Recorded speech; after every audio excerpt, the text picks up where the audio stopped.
and welcome to another episode of On the Floor with Wayne and Rob. I'm Wayne Highlander, Director of Sales for Bona Adhesives. And I'm Rob Johnson from the Bona Training.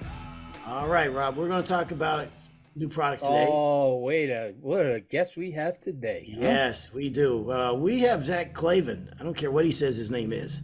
We have Zack Clavin on the show today. And Zack, I'll have you introduce yourself. You've been with Bona quite some time now, and you were in, I believe you were in tech and training. I know you used to do classes. I actually attended one of your classes years and years ago, 10 years ago. So introduce yourself and kind of what you do for Bona. And Wayne, thank you for that introduction. I just wanted to point out, this is our Vegas school that we were in. You see that young Wayne right there to the bottom? Oh, be darned. Oh, man. Look Memories. at this. Look at Memories. I haven't aged a bit. I just stumbled upon it today, so Pretty funny. Make sure that Wayne signs that for you. I will. Sure. I will. But Yeah. thank you guys. Mr. Clavin to you, Wayne. But my name is Zack Clavin, with the product management team, professional side of the business. And as Wayne mentioned, I mean, this will be year number 20 with Bona. And over those years, I mean, I think a big chunk of it was with the training team for years. And then before that was a little bit of QC with the lab and working in production and warehouse and a little bit of everything. So, but I've been with the product management team for probably the last 7 or 8 years, which has really been fun to be able to work with products, especially after all the training years and working closely with contractors like you guys, both internally at Bona and our customer base, and being able to see the passion out there for wood floors and stuff, and being able to take a part and bring in new products to market to help innovate the industry a little bit. It's not possible that you've been with Bona 20 years. Is that right? It's not possible. I mean, I can't even hardly believe that. 2004, man. Really? Wow. You know, it's. Would you start when you were 10? How old are you? I guess, I mean, what do you? Could you make 40 under 40? I did. You want me to pull up those clippings too? Hey, listen, we don't like to shove. We don't like Nice. the. When did you make 40 under 40? 4 or 5 years ago when I was I nominated him. 30. Yeah. Oh, I don't know. You didn't nominate anybody. You just picked up a phone. You Please. just picked up the phone and pointed your magic finger. This is This him. is the guy. That's him. Yeah, that's him. I tell you what. First of all, Zack is a good-looking dude. I mean, let's be honest. He's a good-looking dude, Rob. Right? And you don't look like you've aged. You look like you're like 20 years old. I can't believe you've been at Bona 20 years. And I would love to have a deep voice like you got, man. I got a voice. I got a horrible voice. Let's just be honest about it. I got a horrible voice, but you got a good voice, man. Good podcast voice. Yeah, really good, man. It's coming. This nice mic I got here. Really, maybe that's what it is. Is this part of the replacement thing that you've been doing? That's what was going through my mind. Yeah, You that's got an what I hour. thought. You got an hour a Yeah. week that you can spare. Yeah, let's do it. You're a natural. Yeah, let's take this up a notch, man. Go All real right. Hollywood. All And right. I'm lying. It's not 20 years until November, so we got some time. Oh, I'll gosh. send you my bell. Yeah, Oh yeah, that'd be fun. If you could turn your bell in, Rob. Send me Retire it. your bell. Hand it down. Next generation. There you go. Okay. What do you want to talk about, Rob? Valentine's Day. Oh, good. I was going to ask you guys. What'd you do? I killed it. I killed it this year. Yeah. Listen, I'm on a freaking roll. Okay? I'm on a roll with her. Christmas, killed it. She almost had tears in her eyes when she opened up her Christmas gift. Okay. Gold necklace with a gold heart with 2 birthstones in there. One was hers and one was mine. I had it special made. Oh yeah. Killed it. Big Okay. time. Can I? Now, well, I'm not done. Okay. Valentine's Day. She had her favorite plate broken years and years ago. It's an antique milk glass, whatever. I found one, gave it to her, Valentine's Day, and candlelit dinner. I made her favorite meal, short ribs. Okay. I killed gotcha. it, man. Keep going, yeah, bud. yeah, yeah. That's Okay. what I did. Can Right. you keep that up? Is that sustainable? Can you? Absolutely. All right. What are you talking about, Brett or Zach? Zet. I'm just saying he's whatever. on a roll. I mean, we're only talking a difference of like 2 or 3 months. So I got Mother's Day coming up, and I'm Yeah. going to kill it again. Yeah, I can't miss now. Okay, can I can't be miss. the? Can I? That's very sweet. You sound like a really sweet guy. The Would you be sweetest, baby. Yeah, I don't know anybody sweeter than me. Would you be the same guy that yelled at her for buying a generator? That it was a stupid purchase, that she shouldn't have done it, and made her belittle her for buying it. Would you be the same guy that when the grandkid was making a little bit of noise, you screamed, "Hey, get her out of here! I'm on a podcast." Would you be that same guy? Yeah. Oh, absolutely. Okay. I just want to. Yeah. Okay. Just Yeah. checking. Look, I never said I was perfect. Okay. I never said I was perfect. Listen, I'm on a roll. Listen, my wife. okay? If my wife listens to this I'm on a roll. podcast, and she didn't get those nice Valentine's Day gifts, I go, look. See how, on the other hand, yelled at her about the generator. I would never do that to you, honey. And let's promise each other right now that we'll never be like that. Well, listen. Well, who bought the generator? Wait. I didn't His wife did. yell at her. Okay, I didn't yell at her. Oh, so I spoke aggravated, but I'm not going to yell at her. That's being a bully. Can you hear her screaming in the back? Oh, I think we all can hear her screaming in the back. Can you hear that? Yeah. Hey! Are you kidding? It's just, Give her some candy or something. are you at daycare? Wayne is pissed. No, that's just one kid. Wow, it's amazing. She gets crazy sometimes. Wow. But Yeah. I yelled at her. I didn't yell. I was Wow. speaking in an aggravated tone. Listen, you don't have to apologize. I'm not the one you need to apologize to. And the reason I yelled at her when we were doing the podcast was so she could hear me. Oh, I know. Because the kid I was know. screaming so loud, I had to Yeah, yell. totally understand. I get it. Yeah. So I was Valentine's Day, Zach, since you asked. Valentine's Day, I went into a restaurant. I was going to meet my wife there. Believe me, it was no big deal because I was coming back from a trip and there was no place you'd really take your wife for Valentine's Day. But I got there and I was about 15 minutes before my wife did, and the waitress came in. She's a young kid, and she goes, I'm sitting there, and I sat down, and I kind of felt self-conscious because the place was packed, and they were probably there for Valentine's Day. And I sat by myself, and she sat me down, and she goes, "So how's your Valentine's Day going?" I go, "You asked me that because I'm sitting here by myself?" She goes, "Oh." Poor kid. Oh man. But then I said to the bartender, I said, "Listen, I first of all, I got no sense of direction. Everybody knows me, knows that about me. I have no sense of direction. I had 2% left on my phone, and I didn't have my charger with me. It was unusual, but it is what it is. So I said, 'Hey, would you mind charging this phone for me? Do you have an iPhone charger?' She goes, 'Sure.' But she seemed like she was a bit annoyed, right? So I gave her $10 to charge the phone. I left an hour later. I get in my truck and the charger's at 2% again. She didn't even charge my phone. I want to go back in and go, "Man, I gave you that $10 for charging my phone." Well, it didn't really charge. So You're going to ask for it back? You're trying about to claw it back? my $10 back. All right. What'd you do, Zach? Oh man. I mean, nothing.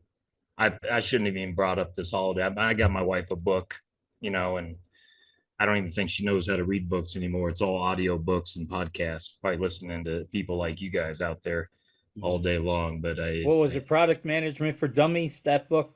Yeah. Tell her a little bit about her husband. Yeah. how to talk to me, how to understand me. Nah, I got her book and we just hung out at home, ordered some Chinese and in bed by 8. Pretty. Well, when you guys need ideas, just give me a call, okay? I Because, think so. like I said, man, I'm cocky. I'm on a roll. I got this. I got it. I got it figured out. I mean, I 40 made a years. I've been ring. married. I finally got it after 40 years. In high school, I made a ring for a girlfriend that had the same thing. Her gemstone, mine, but I had the month that we started hanging out in the middle. So I had 3. Yeah. So nice. Oh, How'd she next like year. that? How'd she I like don't it? know. That was 30 years ago. That was a long time ago. But was in I hi- think it it was in went high over school. well. Yeah, it was high school, Rob. It wasn't just a few years ago. that's But you guys, That's Well- how few girls I've dated. I remember my high school. I could tell you her phone number. oh boy. Well, I'll have you know that the Valentine's Day is the 5th most expensive holiday in America.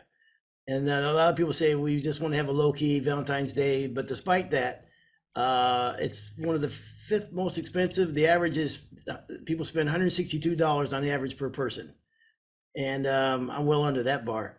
And Mother's Day is the next one. They spend $196 on Mother's Day. Back to school shopping, $697, and the last one is back to college shopping is $977. And over the winter holidays, they spend $1,048. So there you go. There's my It's little amazing tidbit. how you can rattle these numbers right off the top of your head. Man. It's just You're crazy. unbelievable. It's crazy, Wealth isn't of it? knowledge. All right. Well, let's talk about what you guys got going on. Enough about me. Are you sure? Yeah, I'm done. Okay.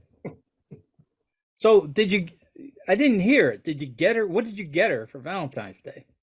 Nothing. No, just the Listen. dinner in the crappy restaurant. Okay, I know what it sounds like. Did she ever show up? Yeah, she showed up. Yeah. Okay, good. Yeah. But I'm on the road. I was on the road. I mean, so this Saturday, I'm home. We'll go out Saturday. We'll go for a drive. We'll do something nice. So, you just pick. Listen, I don't let Hallmark dictate my life. Okay. I do things on my schedule. And I'm very Yeah. romantic, by the way. She's a truly lucky am. gal. I'll tell you what. She's Yeah. a lucky gal. I'll tell you. Let me yell at her for buying a generator. All right, what do you got going on? Who we talking to? I don't know. Well, for heaven's sake, one of you guys gotta jump up and talk. Bona Net Abrasives, baby. Okay. Let's go. Whoop whoop. Are you guys ready? Yeah, We're ready. Yeah. You guys ready We for don't this? stop rolling. The minutes count with this. So Do you guys know what these are? Do you know what the Bona Net Abrasives are? I just Yeah. worked with them. I Yeah, I so used did I. them last week at a school. Yeah, I'm gonna blow your mind. Amazing product. All right, everybody. This is why he's here. Let's do it, Zach. Bona Net. Tell us all about it. All right. So the Bona Nets are a new line of abrasives we launched about a month ago, working with our partner Sia over in Switzerland.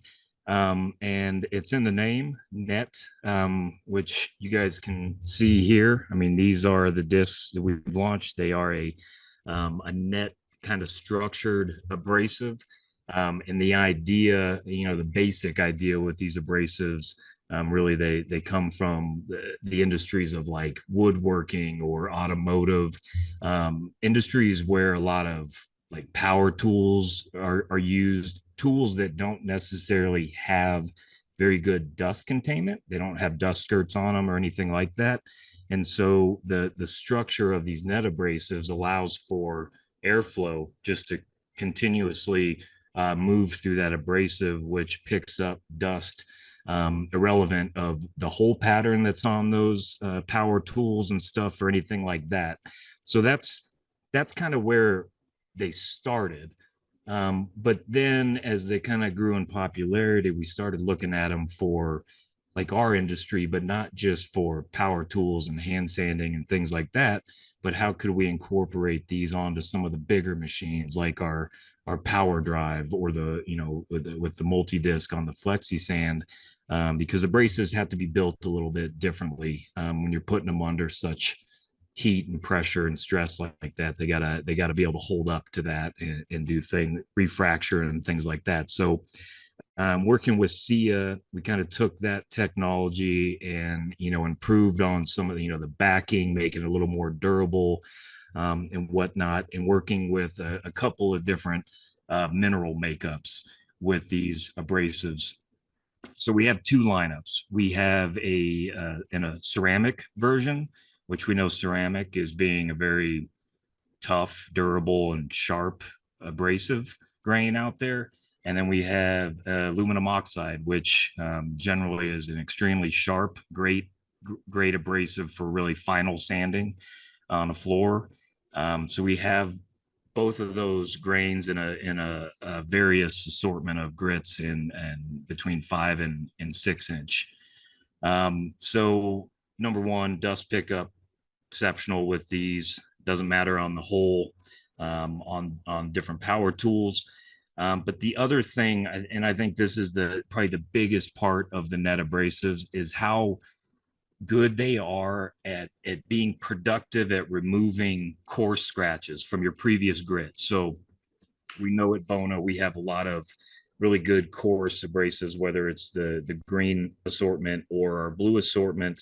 And their contractors love them. They're great at flattening a floor, removing stain, finish, all that stuff. But then there's the, transitioning to your finer grits. And where the nets really excel is being productive at removing those grits, but also leaving the floor with like a nice fine scratch pattern to it. So it's kind of taken out that middle grit, and it's allowing you to move over to the fine grits without having to step down from different types of abrasives as much. Yeah, they're like super aggressive, but you almost don't like to use that word, do you?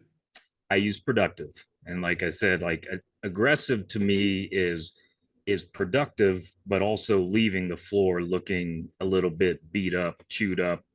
Really, really big scratches, pronounced scratches.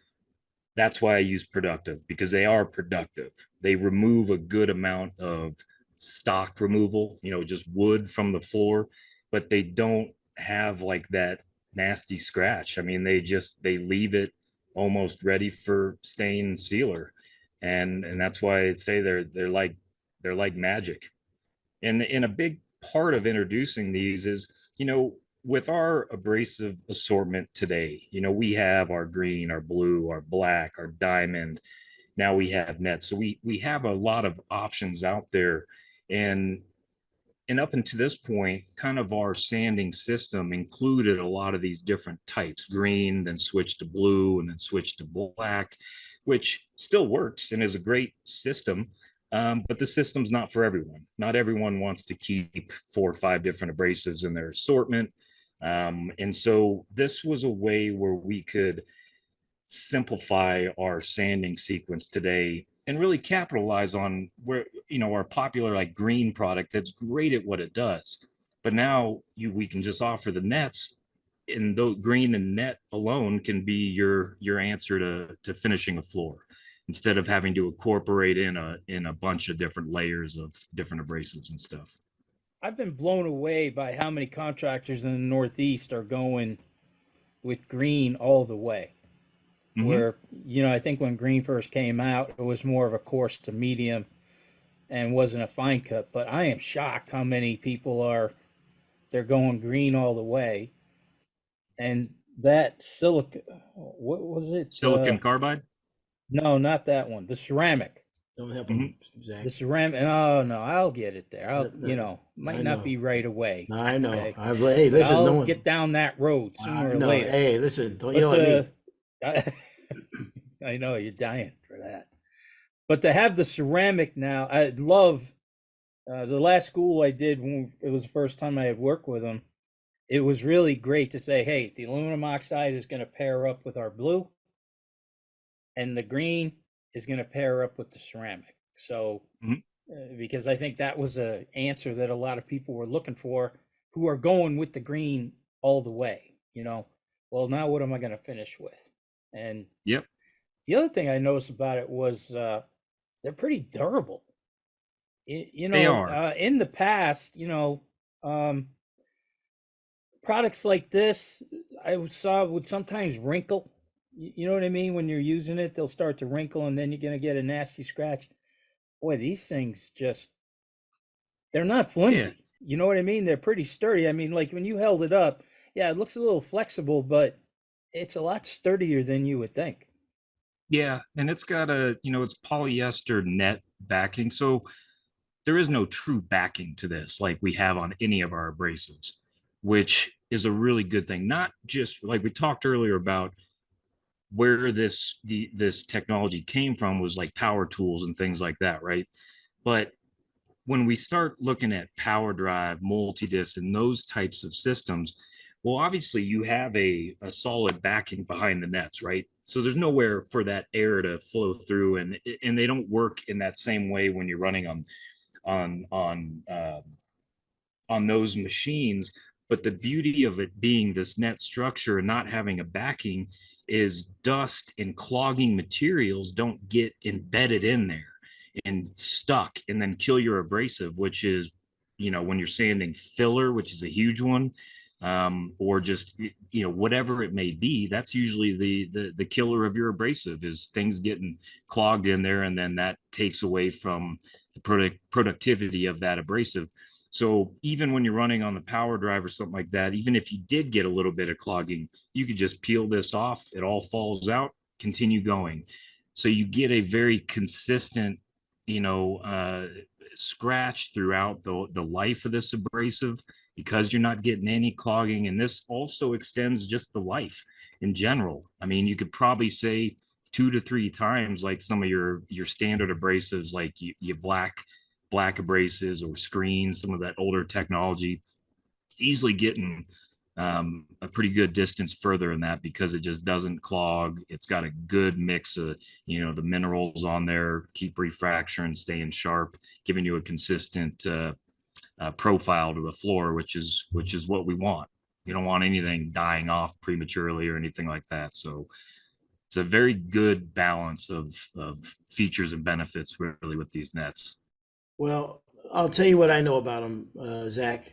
Is I was in Nashville this week with Jeremiah, Mhm. and he had a sanding class, and they had white oak, and he had on the power drive they had the 60 grit. Oh, actually, they had 60 grit green on the power drive. Okay, and as to your point, the green is very aggressive, and it will leave an aggressive scratch, but it's a beast of a sandpaper. And so they had 60 grit green with 2 weights and no pads. Okay, 100 grit net with the same 2 weights and no pads, and virtually left no scratches. That blew everybody's mind. So much so that on that was day one. On day two and day three, the guys are still talking about it. Mhm. Um, if I'd say if the scratches were all gone, I mean, virtually scratch free. I mean, if you're going to go dark stain, maybe you could hit it with 120 or whatever you wanted to. But my gosh, man, to take out green scratches like that with that kind of paper is pretty impressive. Then they sanded heart pine with 100 grit with 2 weights and no pads and left almost no scratches whatsoever. Actually, the heart pine, I mean, this is years ago now, but we were down with Jeremiah at his old RTC. And we had tested these on just a small area of antique heart pine. Obviously that's down in your guys in the southeast, at least I know that's a pretty popular wood and a pain in the butt to sand, right? Because the clawing and stuff. We probably did, I don't know, like a couple feet long, just linear feet. And we did, I don't know, 12 a foot with black 120 and a foot with the net 120. Black clogged in that 1 foot. I mean, it was just immediately, and the net had nothing. It was like brand new. And we've actually, from some guys that have used it in the field, have had really good testimonials sanding whole jobs with like heart pine and saying this, I mean, saved the day. I mean, you didn't have just a stack of abrasives that really didn't even get used. They just clogged. So I mean, it's pretty impressive what it can do. And that's a huge question out there too. We get that a lot at the schools. What are we using on heart pine? Wow, so this is definitely one of the There you answers for this that. is it. Sanding filler, we know filler clogs paper. This won't clog. And like I said, if you get any, just take it off. It'll fall out and keep going. I mean, It doesn't clog like that. What kind of blew me away, Zach, is that I mean, to your point, I mean, you take a power drive and you put the two weights on it. That's a lot of weight on them abrasives, and it doesn't overwhelm them. I mean, they just kept going, and Mhm. so I thought, all right, even if it does take out the green scratches, maybe it just won't go very far. But they just kept going and going, and you take them off, and you still they have so much bite to them left. I mean, Yep. really, that's a huge advance, man, in the system for guys sanding. It's amazing. There's been a lot of big changes in the last 10 years. A lot of big changes to a very traditional industry. One of the questions that you kind of answered for me that I was going to ask was how much further are they going to go than a screen? So you said where they were going to go with screen and black paper. What about compared to the diamond? So, well, let's separate out some of this. So when we talked about the assortment that we're launching, remember I said we have two product lines, ceramic, aluminum oxide. In the ceramic, we're keeping it within the 80 to 120 grit range, and that's really for sanding raw wood. That's for finishing up. You're transitioning from your green abrasives and you're finalizing your wood with the ceramic.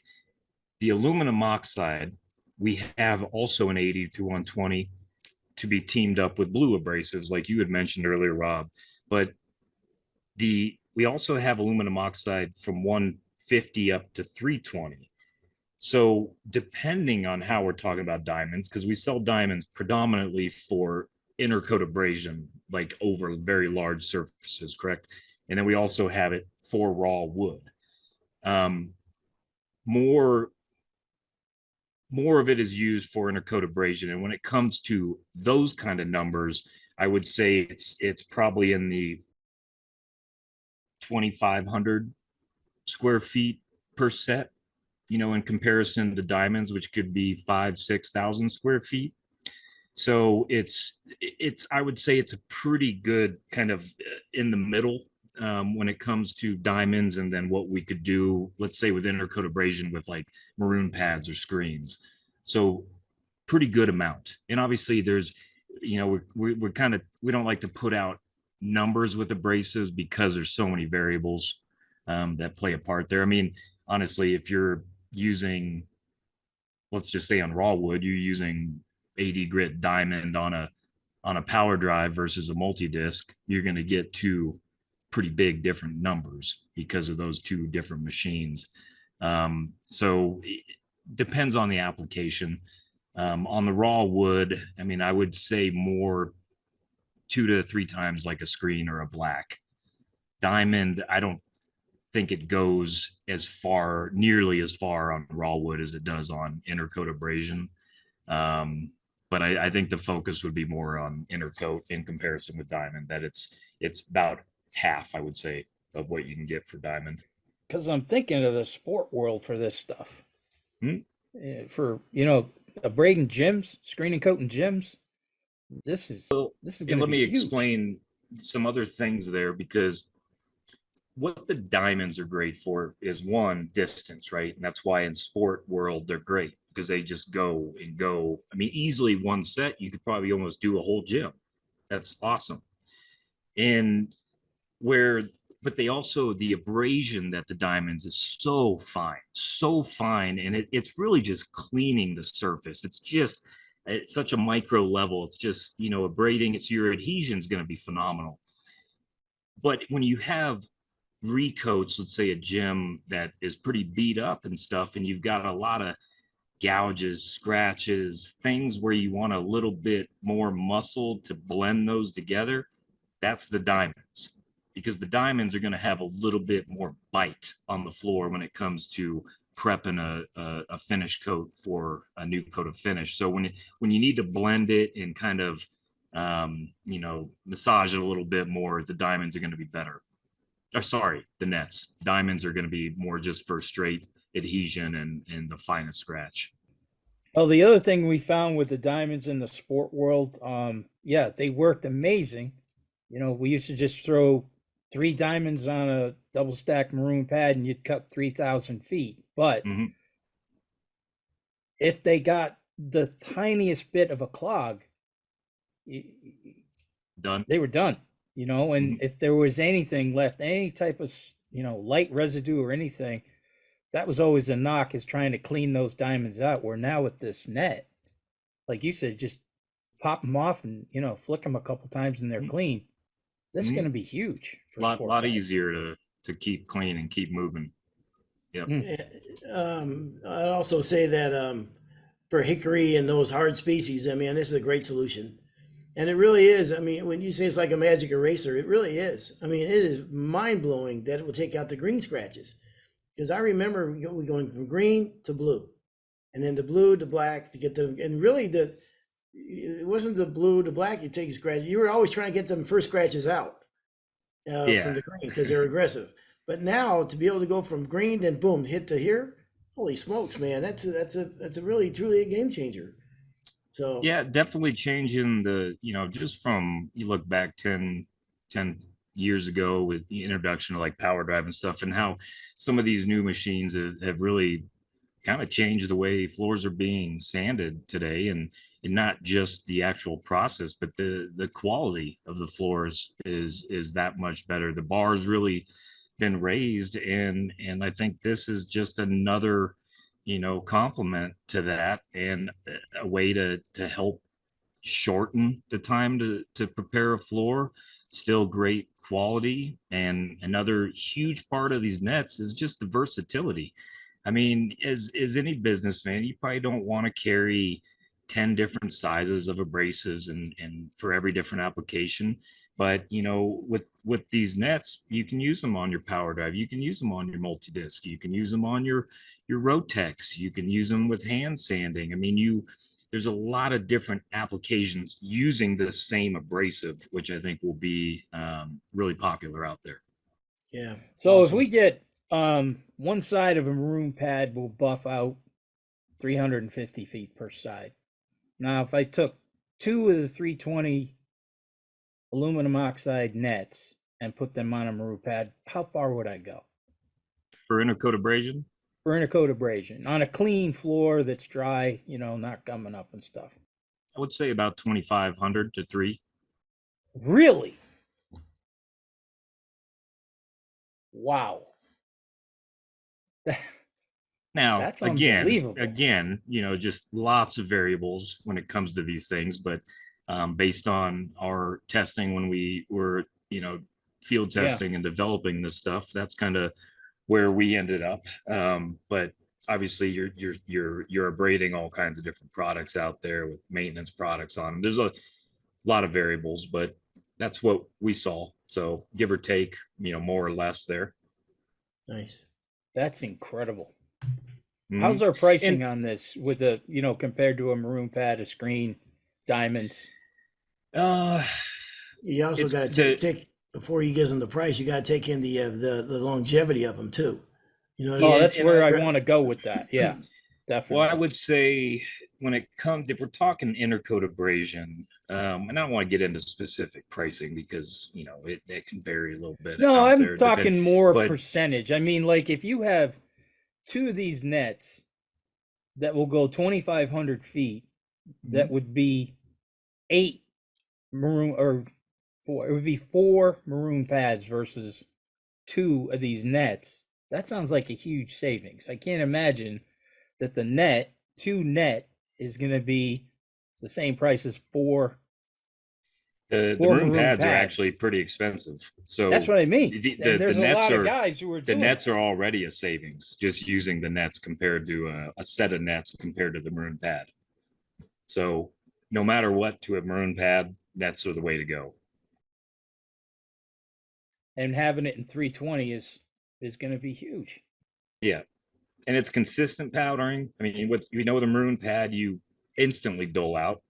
You only get that real good powdering kind of right when you put it on the floor, and then it's kind of dull, and you're looking like, is it still abrading? Is it not? Yeah. This is like you're happy powder. If it's deglossing the floor after 350 feet. Yeah, there's a little bit of crossed fingers in your back pocket too, but with these you'll get consistent powdering, and like I said, because there isn't things really hurting this, clogging up and stuff like that, it's consistently working. So you're not getting that quick doling. you're getting consistent doling across the floor until that dies. So visually, it's easy. I don't have to worry and stress. Like, is it doing its job? I can see it's doing its job. Comes in And 5 and 6 inch and from 80 grit to 320. Is that correct? for the aluminum oxide. So again, ceramic is 80 through 120, just in 5 and 6 inch, both of those. And then aluminum oxide is 80 grit all the way up to 320 in both 5 and 6 inch as well. Okay, beautiful. Yeah. Right on, man.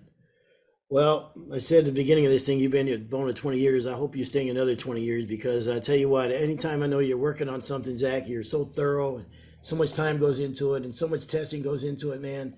You do a fantastic job for Bona, and we're fortunate to have you, man. So this is very exciting for us. This is a big deal. So, and I know you put your heart and soul into these products and the time and development of all these products, man. And it goes miles and it shows.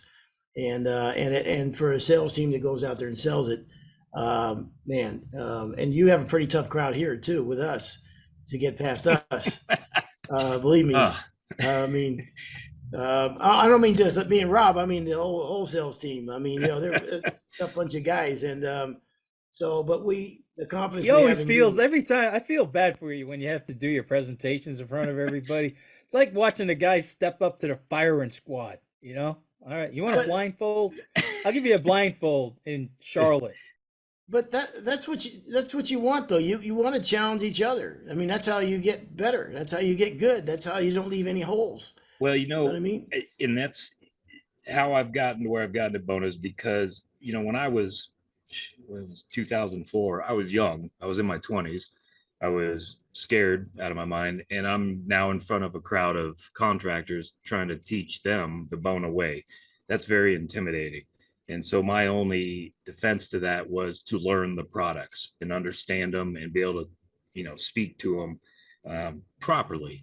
And that's, I think, how I've, gotten to be in product management today and stuff. But I'm passionate about these things, and guys like yourselves that are very passionate. You got ex-contractors, you love the trade, and look where you're at now, able to talk about it weekly with various people. But this industry, and why it's so intimidating out there, is because it, like I said earlier, this is a traditional industry. Things have been the same for a long time as long as this industry has really been there. It seems like it's been pretty similar. And when I started at Bona, we were talking about double side discs, hard plating, screens, and now look at what we're talking about. I mean, it is starting to really change rapidly. But sometimes that's what's hard with some of these new products and innovations is we know our crowd is traditional. And so it's tough to incorporate some of these new things that you're risking your job maybe to try a new product. And that can be, scary, as a contractor to test things and try things that are new. But I think here at Bona, whether it's internal with new products and having a good team out there to help talk about it, teach it, support it, and all that, I mean, we're the right ones to do it. And so we'll keep doing what we can and coming up with new ways to make it a little easier for us. Well, in some ways, we're lucky on the sales side because we get the fun job of being out with the contractors and stuff. But you're doing all the hard work up front. And with the products and the development and the time that goes into these things, man, is crazy to me sometimes. The amount of testing and some years, sometimes 3 years before it'll hit the market. And that's frustrating for us because we see it, we want it, but you won't ever let it go till it's you guys are happy with it. And you do a fantastic job for you and all the tech and training team, the product management team that nobody gets to see out there. And it's crazy when you have a guy like you because I remember that class in I was much older Vegas, than Vegas. Yeah, I remember it very well. And I'm an older guy to you at that time in the back of the class. And I was so impressed with your presentation. I wasn't working for Bona at the time; I was a contractor. But you were so dialed in, and you knew the product so well, man. and it just always resonated with me, man. I respected that. So I appreciate it. Absolutely. So all right, well, that's good stuff, man. Right on. Anything else we need to discuss Yeah. with this? What was the name of the book you got your wife? I don't know. I just know it had her favorite author on it, Kristen Hanna or something. I don't know. Yeah, you did your job. I should know that, but I don't. Yeah. Like I said, give me a call next holiday. Give me a call on the next holiday. I'll right, work with you both. There you Okay. go. Yeah, I might start my own podcast just on that. There you go. On what, love? Yes. Yes, that's it. The Oh, Rob Johnson Love Podcast. There you go. That sounds like a winner. a spinoff. There you go. Yeah, Hmm. yeah, All we right. jumped the shark. We jumped the shark a couple years ago on this podcast. So Yeah, a little bit. all kidding aside, though, that was really some great information, Zach. Thanks a lot. This is, Yeah. I think, just using it last week, I was like, this is going to be huge. This is going to be big for us. good. Yeah. No question. I'm looking forward to working with it. Yeah. So Good to hear. Thanks for having me on. you're very welcome. All right. This has been another episode of On the Floor with Wayne and Rob and Zach. Please stay tuned for another episode.